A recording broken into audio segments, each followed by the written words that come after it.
কাজ শেষ করে জাস্ট কেবিনে এসে বসলাম। চায়নাতে এখন বাজে সন্ধ্যা 7টা। আমাদের ইন্ডিয়া থেকে চায়নার টাইম 2.5 ঘন্টা মতন এগিয়ে থাকে সবসময়। তার কারণ চায়নার ভৌগোলিক অবস্থান। এখন আমি ফ্রেশ হয়ে ডিনার করতে যাব, তো দেখা হচ্ছে আবার ফ্রেশ হওয়ার পর। টাটা।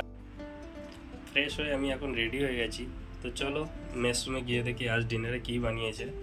আমার রুম থেকে একটা ফ্লোর নিচে গেলেই আমাদের মেস রুম।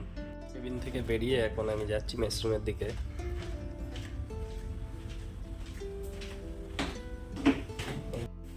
এটা আমাদের মেস রুম, দেখো লেখা যাচ্ছে crew mess room, no safety shoe allowed in this area. মানে এইখানে সেফটি শু পরে আসা অ্যালাউ নেই। এই যে দেখো অনেকেই খাবার রেখে গেছে কভার করে, তার কারণ তাদের হয়তো আসতে দেরি হবে। আর এইটা আমাদের মেসরুম এরিয়া। অন্য জাহাজের তুলনায় এটা অনেকটাই ছোট।